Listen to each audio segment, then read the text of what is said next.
Welcome to A Seat at the Table, a podcast for public service professionals by public service professionals. This podcast series is presented by Statewide Learning Services, a division of the Office of Management and Enterprise Services. In this episode, your host, Tanisha Haynes, invites our very own Liz Brandon to discuss Introverted Leadership. As Director of Statewide Learning Services, Liz led her team quickly through the transition from in-person classes to a solely online virtual structure in just 2 weeks, as mentioned in the Governor's 2020 Annual Accomplishments Report. So please, won't you take your seat at the table? Welcome, everybody, to A Seat at the Table podcast. I am excited. I know I say that every time about being excited about this episode. Apparently, all it takes is another person to talk to me for me to get excited. But this one I really am, because we have a very special guest with us today. It is our very own director over Statewide Learning Services, Liz Brandon, here with us. Super excited to have this opportunity. I have worked with Liz, for Liz, as my direct manager for the last 4 years, almost 4 years. Can you believe it, Liz? I can't believe it's been that long, yeah. Right? So we're here to talk about some things, and I'm excited about it because Liz and I, we have these conversations all the time. So this is going to look like a little snapshot into like our meetings. But specifically, what we're going to discuss is an idea that we discuss all the time amongst ourselves, and really like something that's taking some traction and being seen elsewhere on introverted leadership and what that means and why it matters. We're going to talk about something that she and I have discussed. It's somewhat of an internal joke, and it's something that goes along with what we communicate for the Certified Public Manager Program, which is Marshmallow Leadership. And we're going to explain that and explore that a little bit. And then we're also going to talk about, and this is in no particular order, but we're also going to talk about personality assessments and how to make sure that we're doing them in the way that gets the best outcome for them and not some of the negative things that kind of come along with them. So we're here to tackle all of that on this episode. Stay with us because I'm sure that there's going to be a lot of fantastic information and discussion that comes from it. Welcome. Thank you so much for being here with us and taking out the time to join us, Liz. Welcome. Thank you for having me. So I'm going to jump right in with first, the question that I like to ask to get started is, tell us about your journey. How'd you get to where you are now? How did Liz Brandon become Statewide Learning Services Director? It's been a fascinating journey. I knew coming out of school that, well, first of all, my background in education is in professional writing, journalism. I spent my master's degree writing a 500-page novel, I believe, historical fiction on the life of the Empress Theodora in Byzantine. Yeah, so you can go read all about that if you want. But after that, I realized that, after coming out of that, I was tired of writing and I wanted to do something different for a while. And so I knew that my career needed to be something that was service oriented. And so I pretty quickly got into state government, and I worked for the State Regents for Higher Education as an outreach coordinator, and I was teaching financial literacy because during that fantastic educational experience, I made a lot of financial mistakes. Yeah. And I thought, I'll go on and teach other people how not to make the same mistake. And that was a great position. I had a fantastic team. I had a fantastic boss. But I realized about a year in that what I was essentially doing was I was going out to colleges, I was going out to businesses and teaching people about credit and about savings and student loans. And what I was essentially doing was I was trying to help people change their behavior. And it dawned on me that this was training, that what I was doing was actually training, but I was not a trainer. And so I approached my boss and I said, will you train me to be a trainer? And she totally understood where I was coming from. She said, absolutely. She sent me to some training, and that sort of began my experience and my understanding of training and development. And it completely changed the way that I presented, I had a partner in crime, that we presented our information to our audience. And it was wonderful. And from that point on, I knew I had stumbled into the right place for me, because this was a place where I could really share information, help people become their best versions of themselves, and really be a guide for them. And I absolutely loved it. That's fantastic. I love that. So from writing to training and what that journey looked like and how you got led to Statewide Learning Services, you talked about an experience that you had in financial literacy or financial education where it really transformed the way you train, though, or how you grew to understand what was important about being that person that wanted to help others become the best version of themselves. Talk to me a little bit about that. So one of the things that we did was we went out to nonprofits and service organizations to teach this information. And we were invited to teach, to really do kind of a full service financial literacy training for Tanf recipients. And these were actually single parents who had been on temporary aid for needy families and were coming off of it. So they were done with it. They were going back out into their normal lives. And we wanted to train them on how to use their finances. Well, my partner and I went in the first time that we were invited, and we did our standard presentation, which had things like, hey, don't buy $5 lattes, and, how to buy a car and things like that. And we got some blank stares, and it completely flopped. And we could feel it from minute one.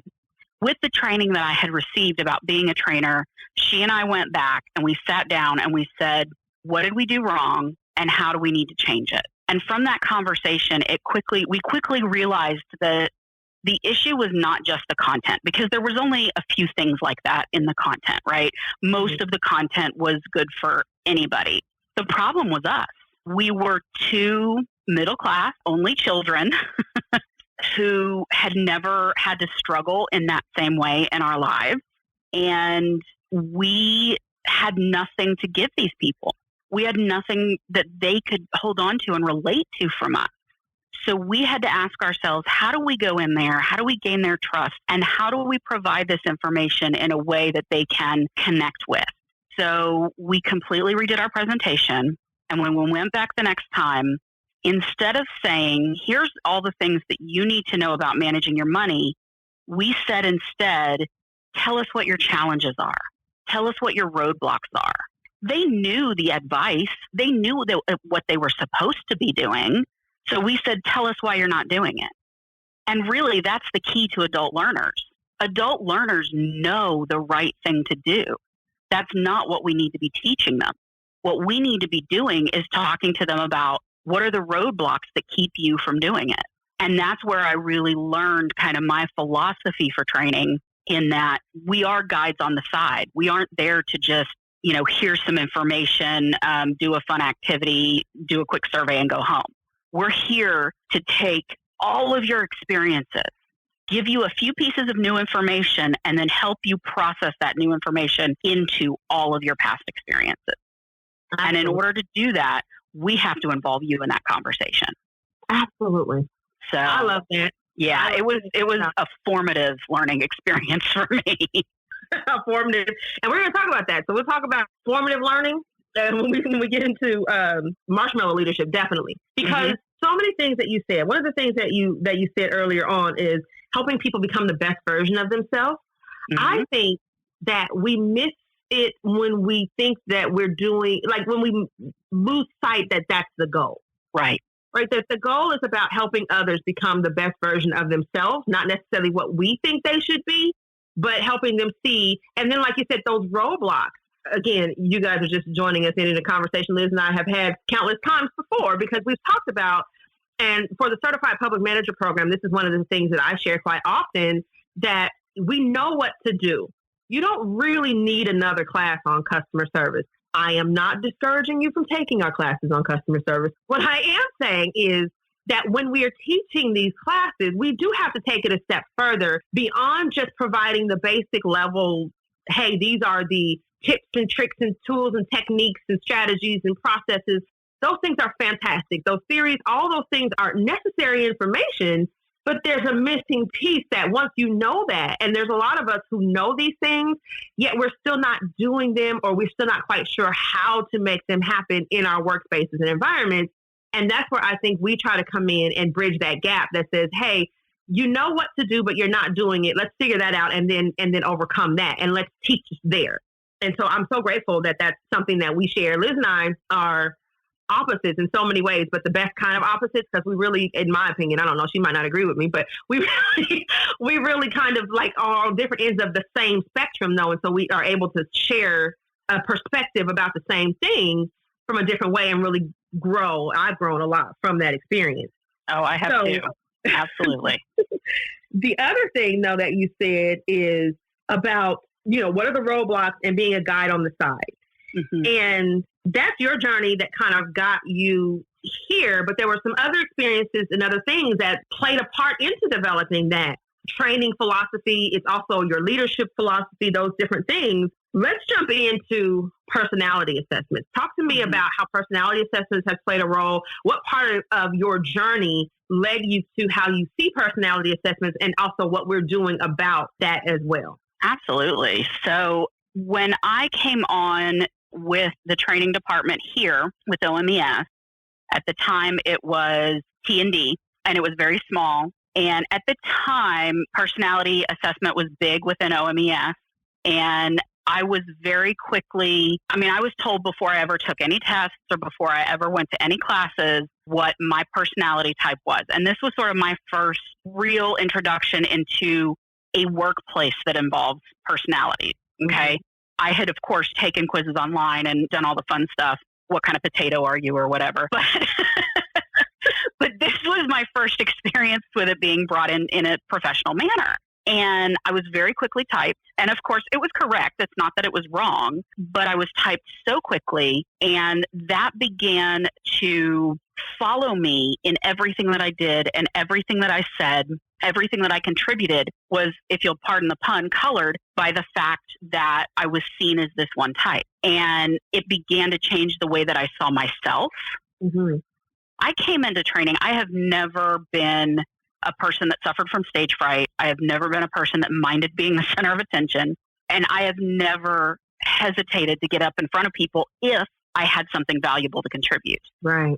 Yet, I come in and I'm told I'm introverted. And not only am I introverted, but when I did finally take the test, I found out that I am so introverted. And I struggled to understand, how does this fit with who I know I am? And it started to color the way that I saw myself. Maybe I'm pushing myself too hard, or maybe I'm not doing this as well as I think I am, or maybe I'm not doing the things that I think that I am truly good at, and maybe I should be doing other things. And I started to believe that I wasn't good at talking to people. I started to believe that I wasn't good at communication. And I embraced that to the point where I even started to make fun of myself.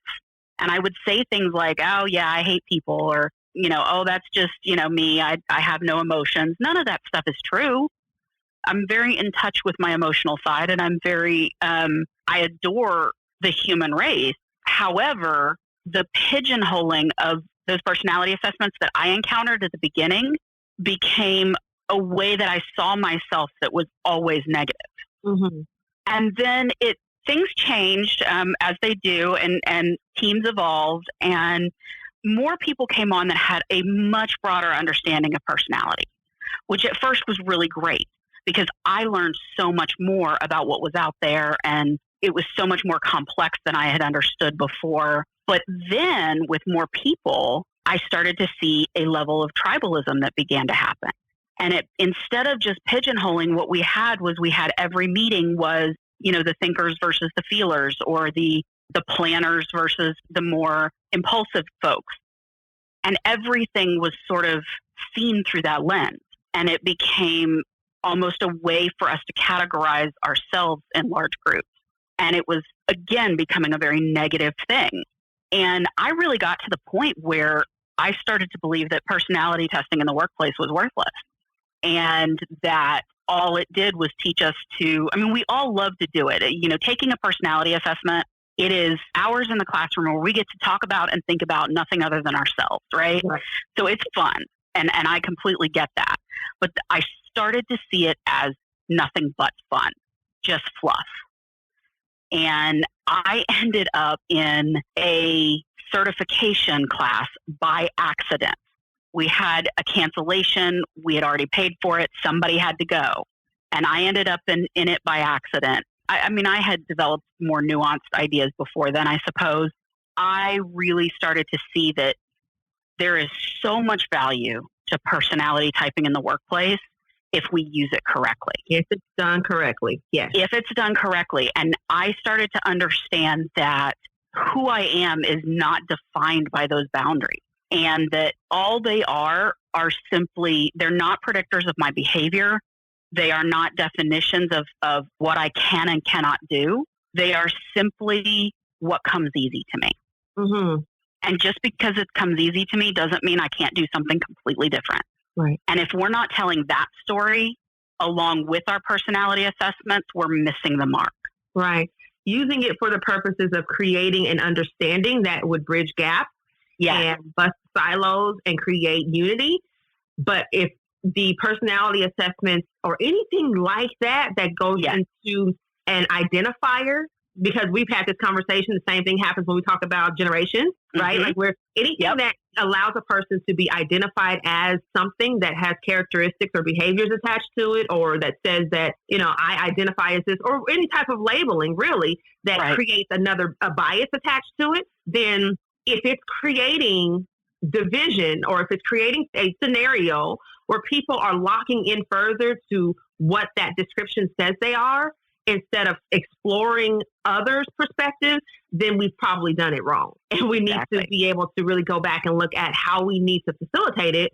We spoke a little earlier, 25% of the content should probably be, and this is a rough figure, don't take this as standard if you're listening to me, but a smaller portion, I'll say it like this, of the content should be about who you are and understanding your perspective. The larger portion of any of these types of assessments and any of the content that's developed around it, or any of the initiatives that are put forth within a team, a department, an agency, organization, should be mostly about how to learn how to interact, or how the different personality types, or whatever the identifier is, how they can interact best with each other and how they can better understand another person's perspective. And if we're not doing that, then we're probably missing the mark and using something that really could be valuable, except for it would be creating additional division. Mm-hmm. Absolutely. And that's where, becoming a leader, I started to really understand we use these things not to decide how somebody might behave or what projects to give them or things like that. We use them to say, there's a communication barrier and these two people aren't hearing each other. Mm-hmm. Let's work out why. Okay, well, when you hear this, because you tend to think in this way, you hear it this way. Let's use it as a translator, right? Let's use it as a way to solve conflict, or to build teams, or to start a conversation about growth and development. This tends to come easier to you. Is there an area where you'd like to grow? Rather than saying, hey, you're green, so why don't you take on this data project, right? Or I need a team that has one of each person, because that doesn't work either. It does not work. Can I just hijack really quick? Of course. And throw in a PSA. It does work and it can work, but it doesn't work organically. When you put differences together on a team, you cannot just say, okay, I have a team of diversity and I got a different type of person, and leave it there, because to your point, these differences create communication challenges, aka conflict. And you as a leader and the rest of the team, but specifically as the leader, you have to be able to identify this conflict, these stuck points or these pain points where the conflict lives, and know how to remedy it. And understanding the differences in these people definitely gives you a leg up on doing that, but you have to be willing and be courageous enough to take those steps and to manage the conflict appropriately to get the output that having that diversity brings. So just having the differences is not enough. As a leader, you then have to do the work to not only lead it effectively, but develop a team of people who then know how to navigate in that space in a healthy way. Absolutely. End of PSA. So yes. But and further, you can't judge someone simply by the letters or the colors that label them, because one person of the same type is going to be completely different and have the ability to flex in completely different ways than another person. Absolutely. And you generally can't figure that out in the short time that you have to interview somebody. You cannot, and I like what you said. It's like, this is just what comes easy for me. This is just what I naturally gravitate to. These are my, kind of preferences that I lean towards. It's not who I am. Right. If all I can be summed up to as who I am is a couple of letters or some colors, and it's not to diminish it, but it's just to say that we have got to understand that there's a bigger picture than that. Because someone who aligns with the same typing that I might have, but had a different education or different socioeconomic background. I'm from Portland, Oregon. I'm not going to look the same as another INFP from Louisiana. You know what I mean? Like right. It's a different dynamic there that poured into who I became. And so, yes, I 100% agree that you definitely, and you really lose out on maybe some qualities in people or being able to develop people to, again, what the goal is, which is helping them to become the best version of themselves by just pigeonholing them or, locking them into this is who you are. And then any behavior that you start to see from that person is biased. It is, right. There's really no other simpler way to see it, but it forms a bias, and we have to be very careful. So when introducing personality assessments, making sure that there's some bias mitigating strategies along with it so that the teams don't lock in and build further silos. Right, right. Definitely. That's good stuff.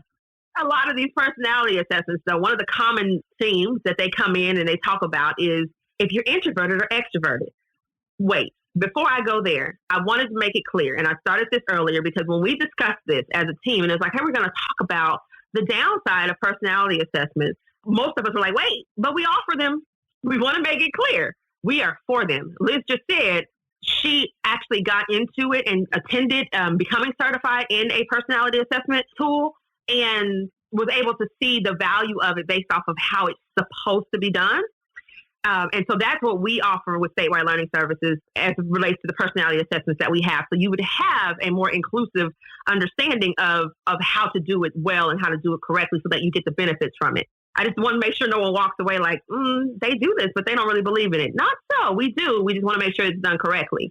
Absolutely. And this is based off of our own personal experiences in kind of rumbling with, Liz is not the only one who has had experiences of feeling typecasted by what your personality says it is, or what your not even necessarily with a personality assessment, like some of the things that our team's leaning on, but just kind of a person getting an shallow overview of who I am and then leading me or connecting with me as a team member from that perspective versus getting to know me further. One of those things where we do that in quite frequently is if you're introvert or extrovert. And this is where our conversation about introverted leadership comes from. What is it? Why does it matter? The American ideal, the concept of a leader that we tend to think about in our culture as Americans is inherently extroverted. We think about the charismatic, outgoing leader as our go-to, the person who is always comfortable up in front of people, the person who is always comfortable talking and negotiating and doing all of those more people-oriented, people-centered things. And we think about our more task-oriented people as our hard workers rather than our leaders. So going into understanding myself as an introvert, I started to think that I didn't have what it took to be a good leader.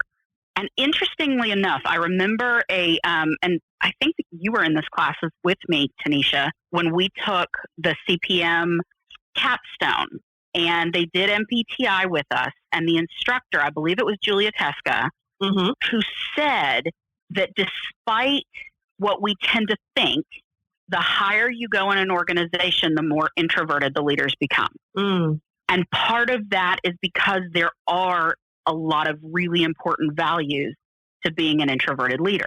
Now, I say that does not mean that becoming a leader didn't mean that I had to flex and that I had to learn how to do some things that don't come naturally to me. And I had to be willing to learn how to do those things. I didn't come into leadership and say, I'm an introvert, this is who I am, deal with it, right? When it was time for me to flex, I flexed. However, being an introverted leader, it gives me a level of connection with my teammates where I can build trust, where I can build a very honest and transparent relationship. And because I'm not out building that relationship with everybody and anyone, they know that I am 100% committed to them. Mm-hmm. Because I tend to focus on a small number of solid relationships, and that works great as a leader. It also has allowed me to have some of the self-reflection that I've needed to make pivots as a leader when I need to. I'm a firm believer that whenever there is a problem, the buck stops with the top. And if you are trying to solve a problem and not admitting that you are at least part of the problem, then you're not going to solve the problem as a leader. That is, you need to say, what am I doing as a leader to contribute to this issue, and what do I need to change? Mm-hmm. And the self-reflection that comes with introversion, not that it doesn't come with extroversion too, because it does, but that quiet time that I have to allow myself during the day gives me that time to kind of reflect and do those things. So there are values to being an introverted leader that may not be as common or well known, mm-hmm. but it certainly does not mean that you are less of a leader. Absolutely.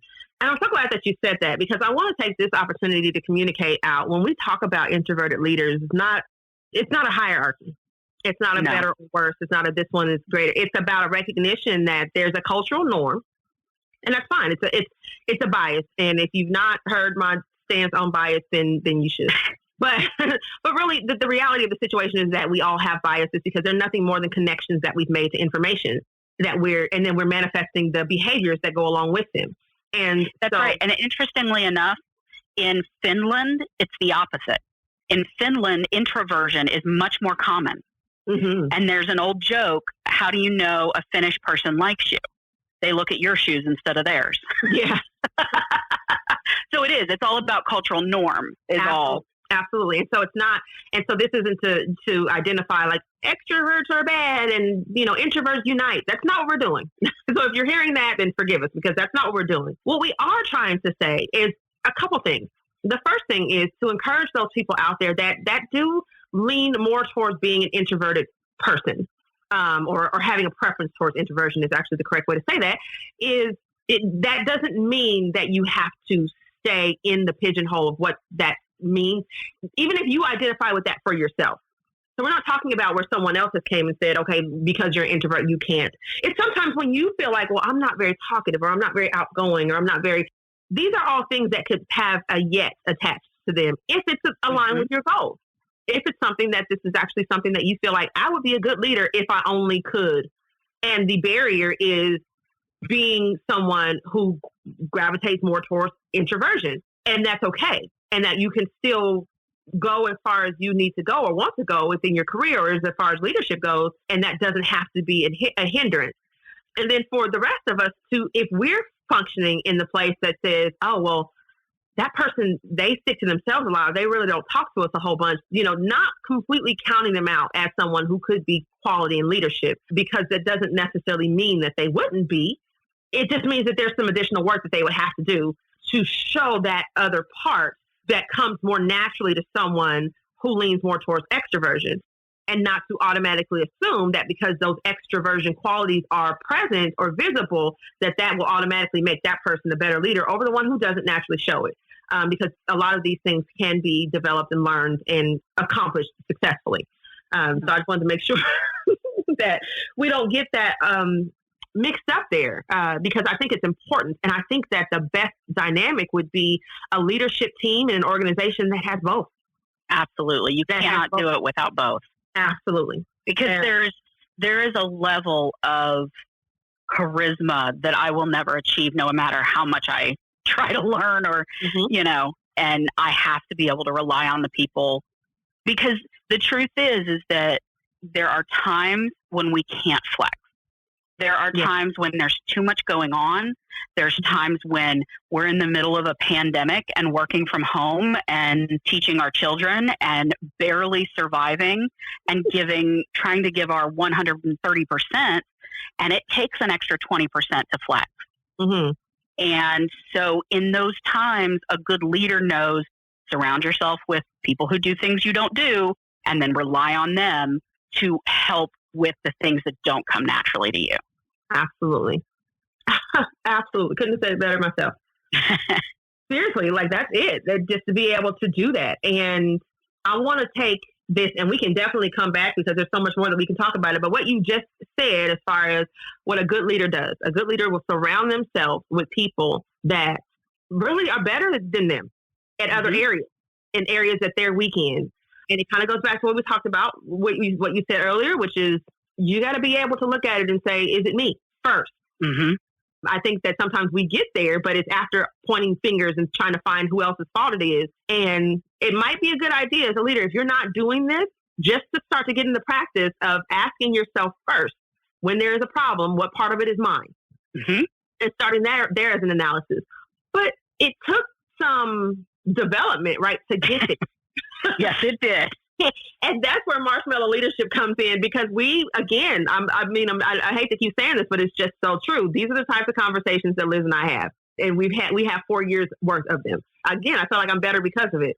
And so Marshmallow Leadership is one of those things that, Liz attached these concepts to this idea, and what development, the other part of development as a leader really looks like. Talk to us about Marshmallow Leadership and how you came up with that and what it means.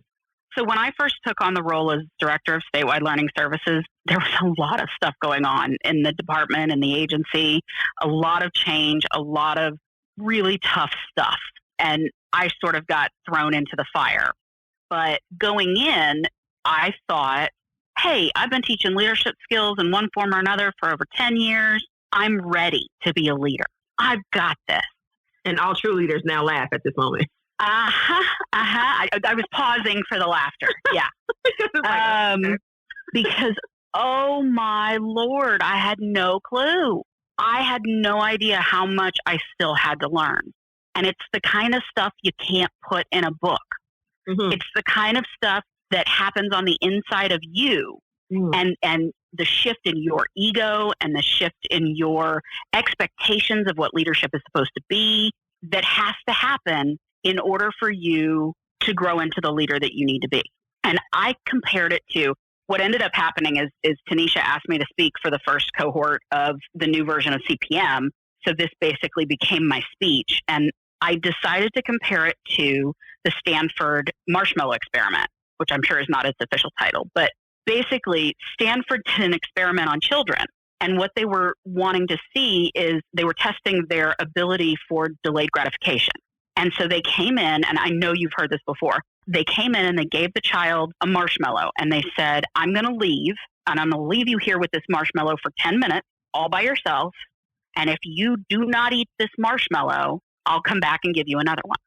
And if you look up the video on YouTube, it's hilarious. You see these kids, like, they sniff it, they lick it, they like sit on their hands, they try to do everything they can to not eat their marshmallow.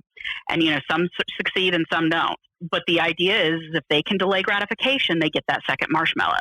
And this spoke to me so much in terms of what I had to learn about leadership, because you come into a leadership and you know all about that first marshmallow.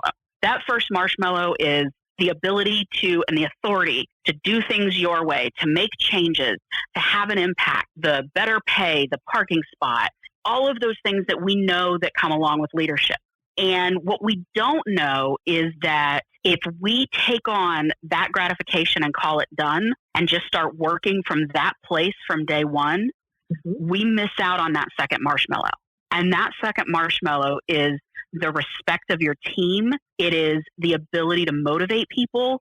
It is the ability to truly lead people and to have people follow you, not because it says whatever your title says, but because of how you lead. True and influence. Who you are. True influence. Yes. You have to delay the gratification for those other things before you can and do the work of understanding, how am I going to be here for these people? And understanding that, yes, it says leader. And I know that we say this all the time, but we don't really do it. We are not leaders. We are servants. So just like I was saying, you have to surround yourself with great people. A lot of leaders will say that, and what they think it means is that I delegate everything to them and I don't have to do any work. But that's not true either. You as a leader are doing the hard work of moving roadblocks out of people's way, helping people be their best self, doing the coaching, doing the conflict management, doing the strategy so that people know where the heck the road is going, right? If you're not doing those things, then you're not doing the work of a leader. And those things are not just telling people what to do. That's first marshmallow kind of stuff. If you want to get to the second marshmallow, you've got to learn, for example, when you take on a new role as a leader, you think that people are going to judge you based on what you do. But they've been in the same position, and the only thing that's changed is you. Mm-hmm. So they're looking at you to make the bad things in their lives change. Right. And when they start saying, well, this sucks, and you're thinking to yourself, well, that's not my problem. That happened before me. You don't get to think that way. Absolutely. You have to take on the problems of all the people that came before you because they shaped the people that are now underneath you. Mm-hmm. And you don't get to convince people to agree with you. You have to earn their agreement. So you don't get to sit there and argue with them as if you were their peer. You have to show them that you have their best interest at heart. Absolutely. Those are the types of things that a lot of leaders don't get told and don't understand. And the only reason I was able to understand it as quickly as I was is because of those 10 years of understanding leadership skills. And that's why those skills are still important. They do still matter. We need to teach those things. But there's this little unspoken thing that we also have to remember if we want to have the patience to wait for that second marshmallow and become the leaders that people really need us to be. Because quite frankly, in my opinion right now, I don't care what problem you throw at me, whether it's global or local or organizational, I'm going to tell you that the problem is a lack of leadership. 100%. And I don't know if it's just because this is what I do. Yeah, it could be. It could be. It is hard. It is hard not to see the leadership failure in so many of the major problems. I'm like, oh, if we could just fix that, and I don't mean to oversimplify right. the challenges, it's definitely not that. I mean, it's bigger, but I'll say this. My assumption that me saying, hey, it's the leader translates as something being overly simplified might go to how we view the value and the impact of leadership. I think we understand it. I don't know that we function always from the place that says we understand just how important leadership is. And I want to clarify here that when we're talking about leadership, I mean, obviously we're talking about positional leadership. We're talking about formal authority. There's informal authority that this all still counts for. This all still applies because you are, as our listening audience, a leader in and of yourself, even if it only means leading yourself. Because what Liz just said was the thing that the books couldn't teach her, the thing that the 10 years of leadership development skills that are so important and that we need to have and understand, but the thing that couldn't get translated, that she had to have the experience in, or the application had to come from within her, really is about leading yourself and being able to put yourself to the side for the sake of other people, for the needs of other people, and to be able to, and this kind of goes back to what we were talking about, the personality assessments, to be able to understand them as they are so that you can play a role in leading them, guiding them, the guide on the side, facilitating the movement, helping them become the best version of themselves. Not the best version of themselves for me or what I think they should be, but the best version of themselves for the goal that we're here to accomplish. So being able to lead yourself is so important. It is one of the most important parts. And so sometimes we talk about leadership and then I'm not a supervisor. I'm not a manager. I don't have a team. I'm not leading anybody. This information is still so ridiculously valuable, even if you're not, because it makes a difference, and it will make a difference to your teammates, your colleagues, and your customers. Yes, absolutely. And if you are learning those skills of conflict resolution, mediation, coaching, if you are doing those things on your team, whether or not you are the formal leader, you are leading. Absolutely. So in my mind, I think part of the commonality of leadership failures nowadays, I think it goes back to the shift that we've had in our culture and our values. And I think what's going on now is because of the way that we live our lives now, these changes that have taken place in the last 10 years because of technology and the instant gratification mindset, I think people are more inclined as a first step when they seek leadership, they're more inclined to look outside than to build from within. Yeah. And I think that's a good observation. I think if people could make that shift and realize when you build from within, all those things that Liz had to learn, the things that aren't in the book, if you build your leaders from within, those things are already there. Yeah. And that time to transition, because adjusting from part of your peer group to now supervising that peer group, that adjustment is difficult. It's very difficult. And I think a lot of times our knee-jerk reaction is to say, well, we need a new leader. Who can we bring in?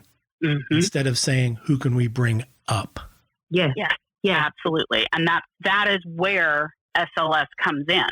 And that is the role that we can help play in our state organizations, is let us help you figure out how to train your leaders, how to get them, not just your leaders, but your potential leaders, so that your succession plan is real. It's not just a thing that you put on paper and say, we did it. You actually have the bench strength to pull from within. They're out there. You've done the work. They're out there. They're out there in every agency in the state of Oklahoma. They're out there. Absolutely. We just have to give them the opportunities instead of always looking outside. And that goes back. That goes back to introverted leadership. Again, I'm not here to test, and am naturally someone who has a preference towards introversion. So I can relate to that, but I'm not here to speak it up as it's this, beautiful thing that's better than anything else. What I am here to say is that I think that we have to do a better job of, when we're looking within, and deeper than a surface level interaction. Relationship is everything. And this kind of goes back to something that Liz said, which is I don't get to sit here and be like, oh, well, I'm just going to stay in my corner and hope to get promoted. It doesn't quite work like that. You do have to make connections. You do have to establish relationships, not in the way that says, okay, I'm going to make friends so I can get promoted, but in the way that shows your value. Yeah. In the way that says that this is what I have to contribute to what we're doing. And if I just stay in my pod or in my office and I'm not connecting to my team, well, it's hard for them to see that I'm a valuable teammate. And it would even be harder for them to see that I'm a quality leader. Just doing the work alone, doing a good job at the work, is not enough. And I hate to say that, but it's true. And I only say that from the place that says, when we found ourselves promoting leaders solely because they're good at the job, that's not good either. That's a disaster, actually, because what happens is that person is being promoted because they do a job well, but now they're promoted to lead people to do the job.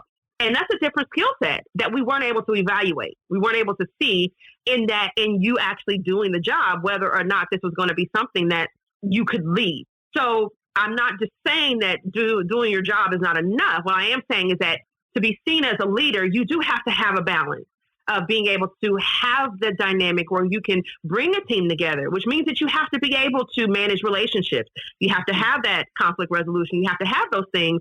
And sometimes that's hard to see if you're not connecting with other people.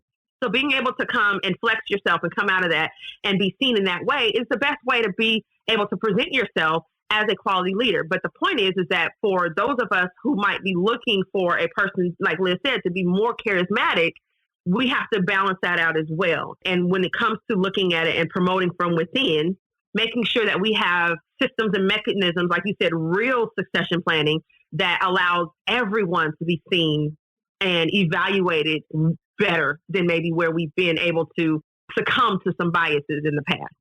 And Tanisha, let me just give a couple examples, because a lot of times, like you said, it's not about one is better than the other. It's more about we're less familiar with one and we don't know what it looks like. Absolutely. So let me give you some examples. I was working on a project a few years ago, and one of the technical folks that I was working on was very, very difficult to work with. And we were struggling to move forward. There wasn't conflict necessarily, but it was just very difficult to communicate with this person. Now, what it looks like when an extrovert handles a situation like that, they're going to go in, charismatically build a relationship and say, how are your kids? How are your grandkids? Tell me all about yourself. They're going to build a sort of interpersonal connection that looks a certain way that we are very familiar with. Me as an introvert approached it differently. I looked at the situation as clearly this person is not getting something that they need. And so I started asking questions, not just to that person, but to the people around them, and found out that their supervisor was, I think, very hard on them. And so a lot of times they were acting out of fear. And so that changed the way that I then communicated with that person. I didn't start delving into her personal life. I didn't start asking her personal questions or trying to build a relationship on that level. Not that there's anything wrong with doing that. That just wasn't my approach. My approach was to go into problem-solving mode and to solve the problem of whatever was causing her to communicate in that manner. And we did develop a working relationship that functioned well after that. And another example, now that I'm in leadership, I obviously have to deal with office politics, which is very uncomfortable for me as an introvert. And I recently encountered some situations that just went against the way that I felt comfortable dealing with things. Mm-hmm. And I quickly realized that if me as an introvert just sort of stepping back away from the politics, away from the drama, which is my natural way of doing things, wasn't working for my team, because that meant that other people were setting the narrative. And that wasn't okay, because that was me not representing my team. And I had to make a really difficult decision about whether or not I was going to try to flex and be the same type of person in the situation, or was I going to try and do what I called playing the game, but doing it my way? Mm-hmm. And I felt like if I tried to flex, it was going to take me too far into a place that I wasn't comfortable, and it would be insincere. And so I chose to flex, and I chose to do it my way, but still play the game. And so what I did was, rather than say, I'm going to get up in the fray here, I said, I'm just going to get better at promoting what we do well.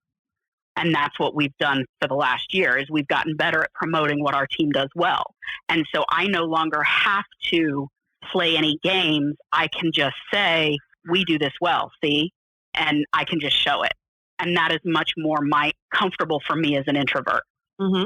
I like that. So it's really just about finding a different way of doing things. And it may not be as common or as recognizable, but it still gets the job done, because I still have to advocate for my team. And if somebody else is fighting for resources or doing something like that, I don't get to just sit back because it's uncomfortable for me. Right. But I can find the way to do it that works for me. Absolutely. Absolutely. And this is what I like about this, because I want to make sure, I'm imagining that there are people who, when they think about flexing and what that looks like, it means being disingenuous or not true to yourself. Right. And that's just so not it. But there is a way that you can flex, so that, and flexing simply means that this is a thing that doesn't come naturally to me. I'm not so good at it, so I've had to develop it. Mm-hmm. I've had to grow it. It just means learning. It just means learning. Really all it is. That's all it is. But learning plus application of the thing, not where I get to just read. So it's what you're talking about in Marshmallow Leadership, which is I had to actually do the stuff. Mm-hmm. And the doing the stuff is where the hard part is.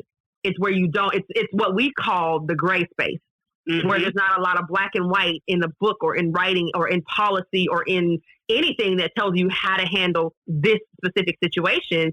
Right. You have to really, lean into it and connect to it as a person to be able to get to it. And the doing is where the hard part is. And so what we're talking about is flexing. It's just that hard part of doing. And it's something that is harder for you because it's just more unnatural. Based off of who you are. You can flex and learn how to do a thing and still do it in authenticity. Yeah. You can still be true to yourself. We're not going to advocate, because, again, Liz started off by saying something I agree with wholeheartedly, which is being the best version of ourselves. Yeah. And who the best version of you isn't somebody who's pretending to be something that you're not. Exactly. If I'm coming in and being super chipper and let's talk about sunshine and rainbows, and you're not getting the best.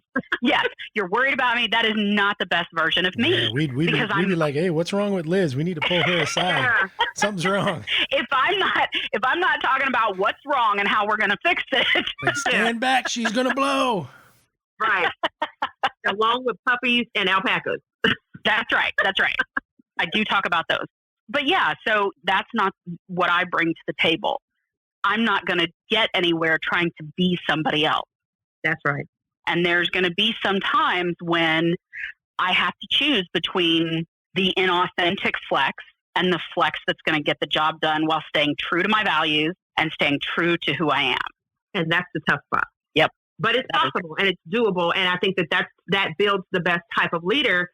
I do want to take this because what you just said there is big for me. And I think that this is something that whether you're in leadership or not, again, everybody is in some version of leadership, but whether you are in formal leadership or just someone, you're listening to this podcast, we talk about something amongst our team. It's from the Dare to Lead work that we did. Shout out to Linda Clark, who I adore. She facilitated the Dare to Lead work with our team. Amazing facilitator. Fantastic. And so one of the things that we got from that is the hustling for your work. Mm-hmm. And what that means, and I'm not going to go too far into it because run immediately to try to get in, read this book, get in on some type of facilitation for. We're going to be offering it, I think, at some point in the future, once COVID tells us we can. But hustling for your work. I've connected that to so many areas of, different things. One of the things that we haven't talked about a lot on here, but I think I definitely want to, and it's in the future, planning type thing, is imposter syndrome. Mm-hmm. And just feelings of inadequacy. So as a leader, you're already kind of faced with all of these things and struggling with, can I do this?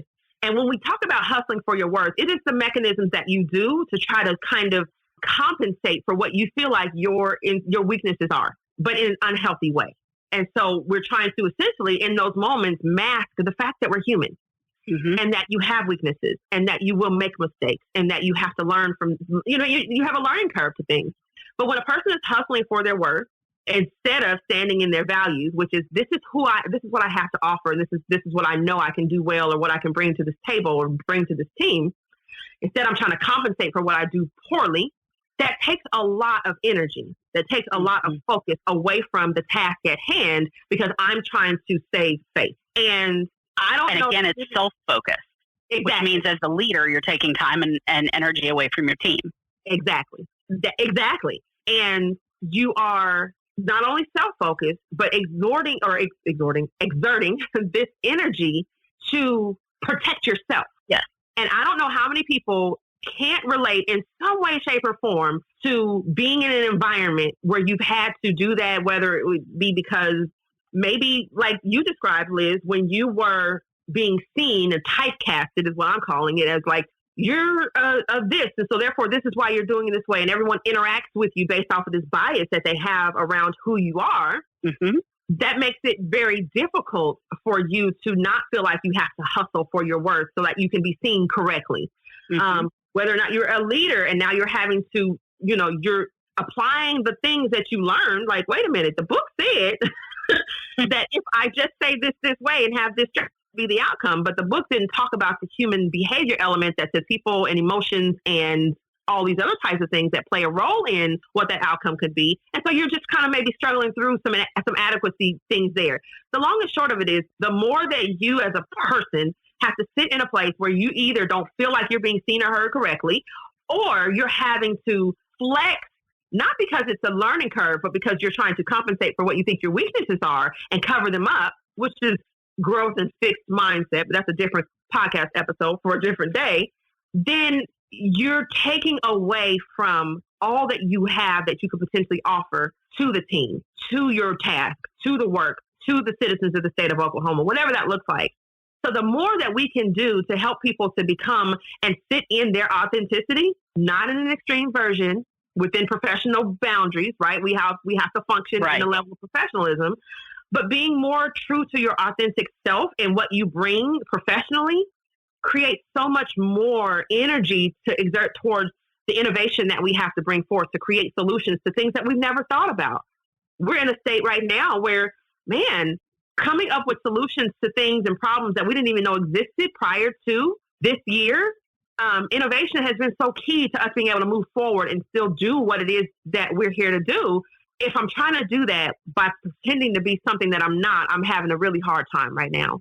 And I think that we as leaders, as people who develop leaders, as people who have been impacted by not so great leaders, can all attest to it would be better if we could all just sit in and be comfortable in our truest self and then start to develop and build from there.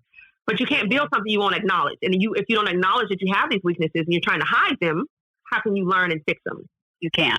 You cannot. And so Marshmallow Leadership, to me, that's what I heard from you, was there was a reckoning with who you were and what you had to do the work in, and the missing pieces that the books couldn't teach you. And you said, no, this is the leader I want to be, and I'm going to connect to getting there. And I, for those of you listening, am a witness that that's what exactly happened. Because like I said, I've been with Liz for 4 years and as my direct supervisor, and I've been able to be along for this journey, and it's been fantastic. Well, and I couldn't have done it without you helping me through it. She is my huckleberry. Because I'm like, I'll be your huckleberry all the time. I will do it. Absolutely. So, we talked earlier, and we bounced around, which is why I gave what we were going to talk about, because I knew that that's what we were going to do. We talked earlier about personality assessments, and we're going to go back to that really quick, because we did. We talked about how personality assessments and the downsides of them if they're not done correctly. And we want to now take this opportunity to communicate about not just what we said earlier, which is that there's great benefits to them, but what they are. And when there are so many available to you, how do you pick which one is going to be the best one to meet your needs? Liz, what's your take on that?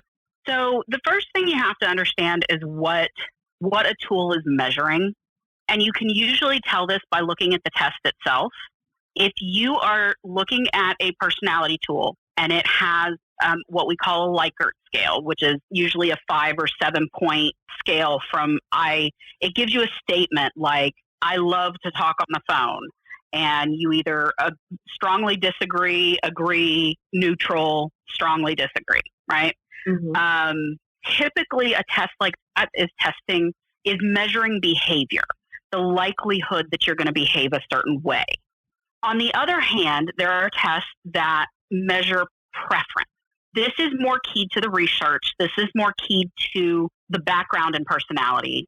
And all this is measuring is what your natural temperament is and what you tend to prefer. And it will not predict behavior. These tests are typically yes or no. Mm-hmm. So I like to talk on the phone, yes or no. Or it'll say, choose what you like better, talking on the phone or texting. And you have to pick one. Tests like those are going to be measuring preference. Understanding the difference of what it is actually measuring is really important. Another thing that is really important is look at the training itself, not just the personality test, but how it is presented. Mm-hmm. Absolutely. And it's like we said before, if the majority of that training is spent just understanding who you are as a person, or even some of them, you might be learning what the different personality factors are, but only as they relate to yourself. Yeah. Okay. That's not enough. Okay. That is a fun, exciting, navel-gazing kind of an activity, but you want a personality training that is going to focus on how do I take what I know about me and what I know about other people and apply it to conflict management, team building, coaching, all of these other ways of going through the workplace. Yeah. Those are the things that you really want to look for. All of the tools have something different to offer. You're going to have tools that are way more simple. And if all you're doing is wanting to give people something fun to do, that might be the tool for you. There are tools that can get so in-depth and may have 12-page reports. When we do Myers-Briggs training, we can even compare teams and the way that they handle conflict and the way that they handle change. And we can get really deep into the weeds. Mm-hmm. And that is great if you have the kind of time to spend on that. But regardless of what tool you choose, how you choose to move forward with that tool after the training is really important as a leader. So how you choose to model it in your meetings, how you choose to talk about it in your one-on-ones, all of this is going to affect the way that tool gets brought into the work that you do. And so, making sure that you're using it not in, oh, look over there, he's decorating the Christmas tree, he's such a feeler. Instead of making jokes about that, bring it into your staff meeting when you're having a difficult conversation. and instead say, well, we know that as a feeler, Bob may be maybe making this decision based on how it impacts this person. So let's talk about how it impacts this person, or let's talk about it in this language. Bringing it in ways that actually function in the workplace rather than in simply labeling people. And if you do those things, finding the right tool and bringing it forward in your workplace in the right ways, personality testing can be phenomenally helpful in the workplace. Absolutely. It can really be life-changing. Absolutely. I could not agree with that more. I think anything that helps us to better understand someone else's perspective is the key to go for a lot of the things that ail us right now. Absolutely. When we look at diversity, equity, and inclusion, to me, I don't want to diminish it because it is definitely a social justice issue, but at its core, it's a conflict management issue. And conflict management is really, at its core, about perspective. Because unfortunately, we do function from the place that unless really shown it to us in a way that we can comprehend and understand, we have a hard time relating to the fact that people just don't see the world the way that we do. Right. We recognize that we are unique human beings, but we don't function like we're all unique human beings. Because surely you see this the same way I do. Well, how can you? You're from West Virginia, right? No, I'm from Virginia. Don't tell me I'm from West Virginia. I'm sorry. Careful, that's careful. That's the equivalent of telling somebody from here that they're from Arkansas.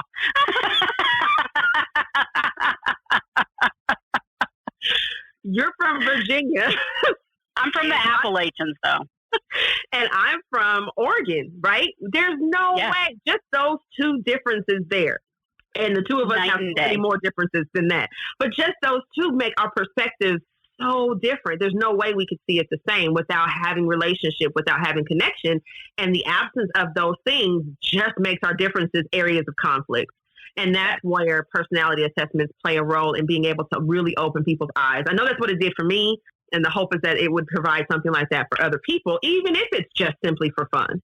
You know what the problem with learning is? What's that? The problem with learning is it means that you have to first admit to yourself that you don't already know everything. And some people have a really hard time with that. Come for the win. And it goes back. It does. It goes back to what we talked about. It goes back to ego. It goes back to just being able to be honest with yourself and really ask the question, is it me? Right. And when talking about learning, I had a conversation with someone the other day, and it sparked an interesting question. As a teacher, I'm going to say teacher, educator, facilitator, fill in the blank, but just someone who is, in the learning and development field or area. Are you patient enough, or are you, let me see if I can say it right. Are you willing to admit that person could be functioning from a place of ignorance, even if you're the teacher? So if I'm teaching something, that I'm patient enough to accept that the way that I'm teaching it might not align with the way that person needs it based off of their perspective, based off of who they are. And so that means that there's not a choice in that matter all the time, that if they're not getting it, it's because they're choosing not to get it. Right. So as a person who wants to bridge the gap between, and provide understanding and knowledge, information, whether it's teaching, training, facilitating, whatever that looks like, am I humble enough to accept that that person still might not get it, even if I'm the teacher? Absolutely. And basing that from an understanding that says they're different perspectives. So then the goal becomes, how do I make sure that I give information in a way that reaches the largest amount of perspectives? And, we'll never be able to give it to 100%, but that's definitely worth trying for. Absolutely. And can you imagine if we applied that very same question to our political divide? Anything. The conversations we have on Facebook. Maybe they're just not getting it because I'm not the right person to be having this conversation with them. Mm-hmm. Or this isn't the right delivery. Right. The right way. Yeah. And being able to take on, and own this there and making sure that we are not communicating to ourselves when we're talking to other people. Oh, that's not communicating to ourselves. That's beautiful. Yeah. Liz, second to the last question for you today, and then you're out of the hot seat. We have 2 podcast episodes now that there's been a recurring theme about just do one thing, 1% better. Joseph talked about the rule of ones, and there was a continuous improvement webinar that got put on this week It talked about just that one thing, taking that small step forward. What's the thing that you think that you would give or that you would advise to other leaders that says, what's this one thing that you think you did that made the biggest difference or the biggest impact in kind of changing the trajectory of your journey? Really, it goes back to the inner work. So what I would say to other leaders and to other potential leaders is sit down. And if you like to journal, write it down. If you just like to be contemplative, just think it through. But ask yourself, why do I want to be a leader to this team in this moment? And what do I want to accomplish? Because if you can answer those two questions for yourself, it will be easier in every moment to stand in your values and do the right thing. Yeah. Connect to your why. I love that. Yes. Connect to your why. Exactly. Because if you don't do that, then you're going to fall for the first marshmallow every time. Right? Don't you love that? Okay. I won't go into one of our conversations. So the last thing I want to ask you, and this is something that I just find interesting, and I like asking people these questions because I learned so much from it. What is your favorite book, favorite podcast? What are you listening to right now? What's filling your cup information-wise right now? Right now, I am reading a book called Burnout, The Secret to Unlocking the Stress Cycle by Emily Nagoski. And this is a book that is talking about how important it is for us to separate our stressors and the emotional and physical stress cycle that we have to complete in order to move on to the next stressor. Mm-hmm. And when we don't do that, it's not stress that is physically harmful for us. It's not completing the cycle. It's staying in the cycle. It's staying in the middle. And we don't think of emotions or stress as having a beginning, middle, and end, but they do. Mm-hmm. And this book is talking about how do we break that cycle and stop staying in a place of stress all the time. And it is so important for all of us right now in this COVID-19 virtual learning world, parenting, being at home with your family for 24 hours a day, 7 days a week.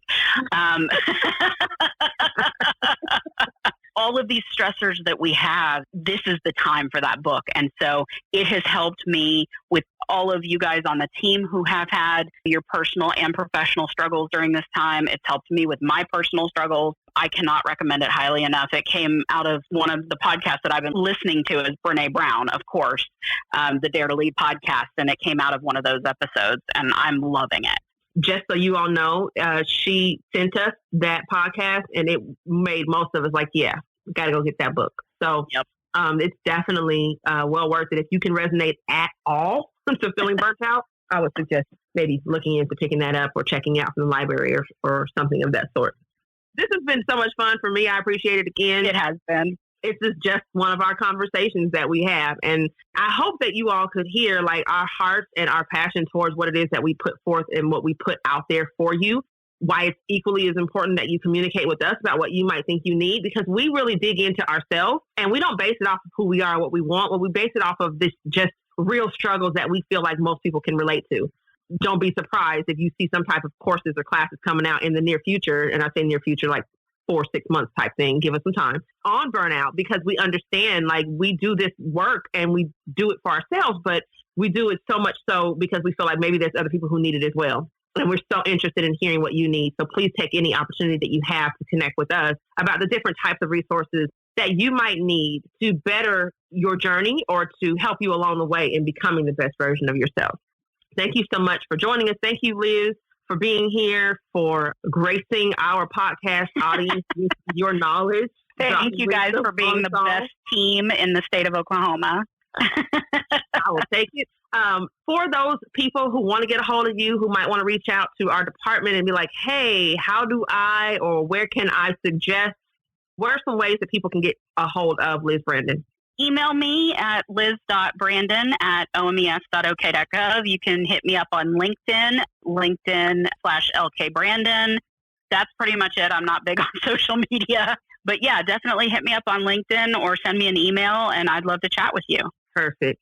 Thank you, Liz. Thank you so much again for being here. Thank you to our listening audience. for coming in and pulling up a seat at the table and joining us just as we talk about what matters to us and what we hope matters to you, our fellow public servants. Until next time, you all have a fantastic rest of your day. Thank you for joining us. Today's podcast is sponsored by the Certified Public Manager Program, a nationally accredited, cohort-based leadership program that transforms public service professionals within their management careers. To find out more, visit learn.ok.gov. Until next time, keep on learning.